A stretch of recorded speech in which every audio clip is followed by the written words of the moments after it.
Hey guys, welcome back. In this one, we are taking a look at the BF-109 G6. So it's sitting in rank 4 of the German tech tree at a battle rating of 4.7. And I know I recently just did, another 109, the F4, but got to take a look at the G series too. So, as far as I can tell, the major differences are, well, one, it is a little bit heavier. Two, it has 13 millimeter MGs instead of the 7.7, so they're actually useful. And three, when in web, it doesn't take as long for the plane to overheat. And I haven't really run into any heat soaking issues with the G6 yet. But I don't have nearly as many games in the G6 as I do the F4. So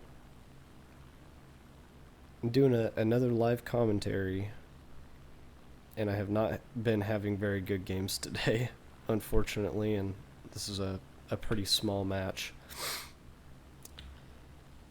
So we'll just kind of see how things go, and hopefully I will get at least one kill, because the last like 3 matches I've played, and in 20 minutes I have just gotten absolutely obliterated by the people. Now, that said, 4.7 for the German tech tree is really where I draw the line for props. Anything, 5.0 to 5.3, most of your team is going to be JU 288s, and that's quite unfortunate. So, for example, the 190 A8 and the 190 D9, which are the two that I have unlocked currently,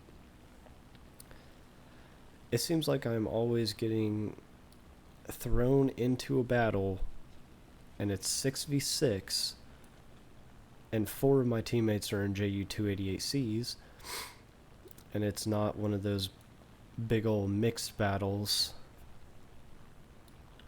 whenever you play Russia 5.0 or 5.7. It's been pretty much strictly ally planes versus Axis planes.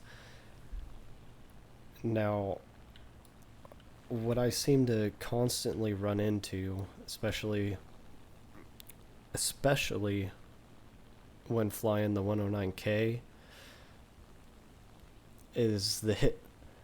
There's going to be at least a P-51H, a high tier Spitfire, or a higher BR Spitfire than most of the other, like a Griffin Spit. And you're in a 109, and the 109K just feels like it gets outclassed by pretty much everything else that's gonna be... Oh, come on. Yeah, I'm running the gun pods again.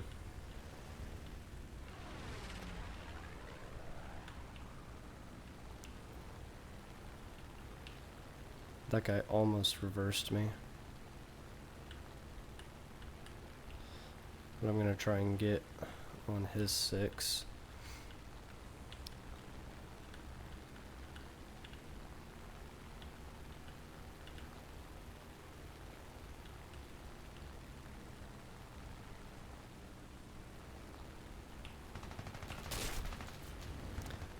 Mistakes were made. So we're in our second game now, and I'm not gonna tell myself right now that I'm not gonna make that same mistake of letting a P-47 that's a really experienced player get on my 6. But the point that I'm getting at by talking about the 109K4 is that 4.7 is the last pretty much the last BR that you can legitimately have fun in German planes without constantly being swarmed by 288Cs. I mean, they're annoying to deal with whether they are on your team or the opposite team. Gaijin, I hope you actually remove that plane, because it has completely ruined 6.0. Or at least give it an up tier, that would be nice. But I'm climbing at the same speed as I would in the F4, so 230 to 250 still seems to be pretty accurate.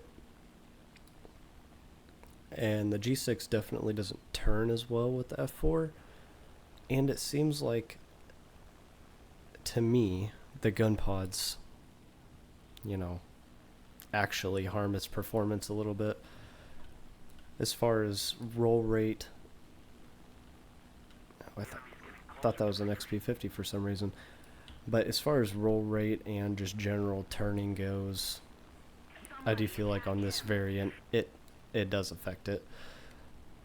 So I'm still taking them just so I can have the extra firepower, because I really suck at aiming, and with real shatter it's just better to have some more bullets.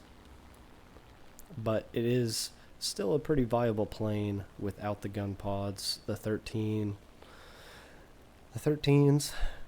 and the 20mm can really put in some work unless you're going against bombers, and we're going to dive on this P-38 right here.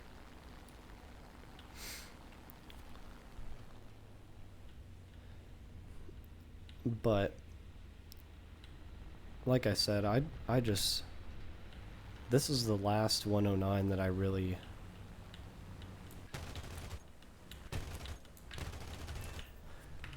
have fun in. It's just really, really hard for me to enjoy a match of War Thunder whenever 90% of my team is in bombers,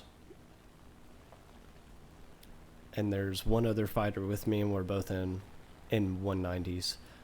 Even if it's a 109K and a 190, you're still gonna lose unless you get a team full of P51Hs and they just don't know what they're doing, which honestly happens more than you would think. I don't know why. I'm gonna dive down onto the deck and try and get him to pull in. Okay. He did not, so we're gonna climb back up.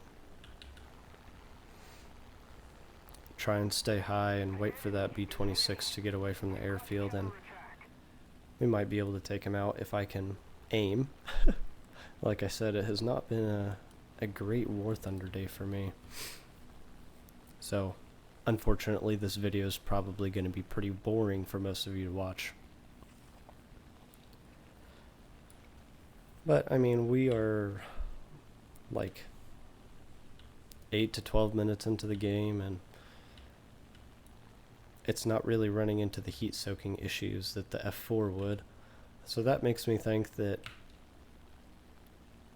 this variant has more efficient radiators, to say the least. I think that they're under the wings, and I don't know if they have specific radiator control. I think they're just open all of the time, and they halfway function as flaps. So if you guys know how those work, please let me know down in the comments. But I lost that B-26, and there's a BTD down there, so we might have to ruin a premium bomber's day.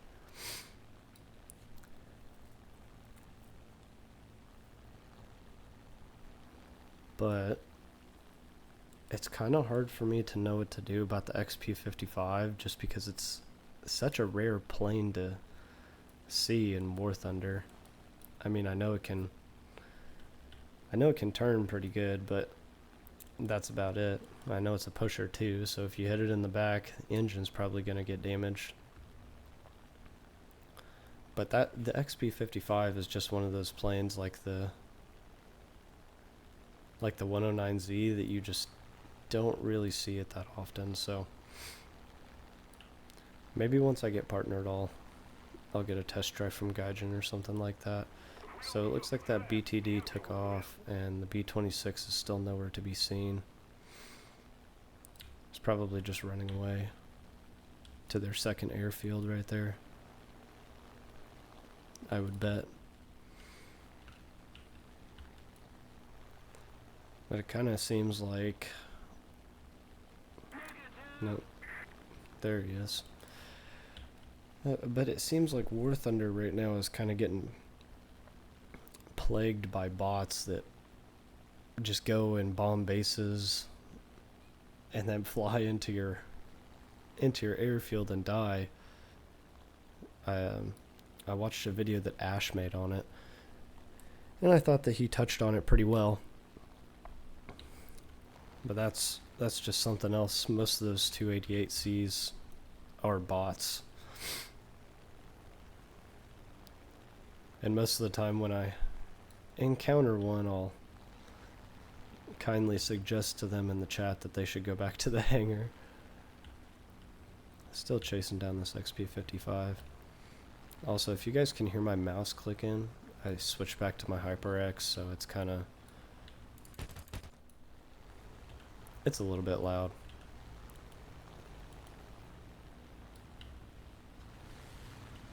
No, I guess we're just wasting time in this match with the B-26 and the XP-55. I don't even know why that guy isn't trying.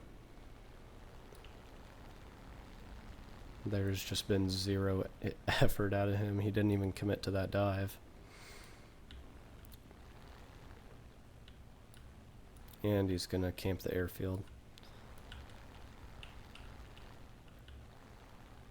Okay guys, if you ever run into this guy in a match, just know that he's probably gonna camp the airfield.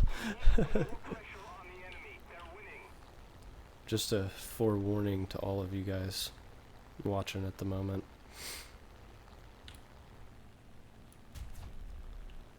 That B-26 is so far away. Oh yeah, something else that I have forgotten to mention up until this point is that for secondaries, you know, you can obviously take the... Oh, is he going to get it? Miss every shot and collide into the ground, I guess is how that's working. So you can obviously take the 20mm gun pods, and you have a 20mm that shoots through the middle of the engine and through the hub of the prop. Well, let's see if he'll get it. Nope. But in your secondary, if you go into the modifications menu and select your secondaries, you can take 30mm cannons for the gun pods, and you can switch out the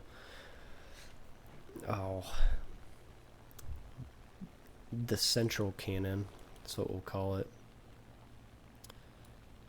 You can switch that out with the 30mm too, so the 30 mils will, even with real shatter, they still pretty much rip through bombers. So taking those out and taking off. I'm gonna get that guy, I promise.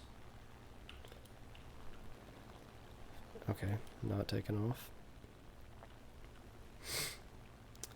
Anyways, taking out the 30mm is pretty fun. Just they rip through everything, but you don't have very much ammo, and the fire rate is not as fast as the 20 mils. So some people might not like them. For me, it really just depends on how I'm feeling that day. So sometimes, you know, if I want to spice things up a little bit and I'm playing the 109, might take them out. Who knows? And something else with the 13mm, at least on the G6 for sure, you can take immediate action incendiary rounds. Oh crap. There he is. Okay. So they don't really penetrate that much, and it's pretty much like taking stealth belts. But they're just, it's just fire ammo. So if you want just straight up incendiary rounds only, you can do it. And okay, please don't run back to your airfield, dude. I've only got 47 seconds of fuel, so we're just gonna full send it here. I'm gonna get taken out by the AA, and I doubt that I'll get the kill, but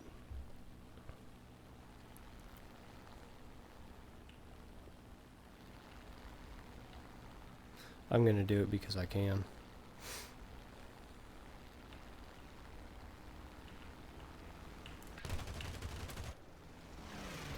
As I miss every single one of my shots. And my engine died, so I'm just gonna feather my prop. There's nothing I can do about this guy. So it's gonna wrap it up for this video, and as always, if you guys enjoyed watching, we'll let him kill me first. There we go. If you enjoyed watching, leave a like down below, and if you have any War Thunder tips or planes that you want to see me fly, leave them down in a comment. I'm going to try out a new video schedule, so with this new schedule, the requested aircraft are going to come out every Tuesday. So every other upload besides Tuesday, it's just going to be whatever plane I feel like flying. And okay, he crashed right on the airfield. Whatever plane I feel like flying, I'm gonna try to spread my wings a little bit in the tech trees. So we'll see where that goes, but I'm kind of getting to the point where I have almost all of the props researched. So you should start to see a much bigger variety. And one more thing for the guys that stayed all the way to the end, I gotta ask if you guys prefer this like live commentary type of video, or if you guys like voiceovers where I'm specifically picking and choosing clips where I don't suck. So however you feel about that, leave it in a comment, and that might heavily dictate how I make my videos from now on. So subscribe to the channel to see more of my War Thunder stuff, and we'll catch you guys in the next one.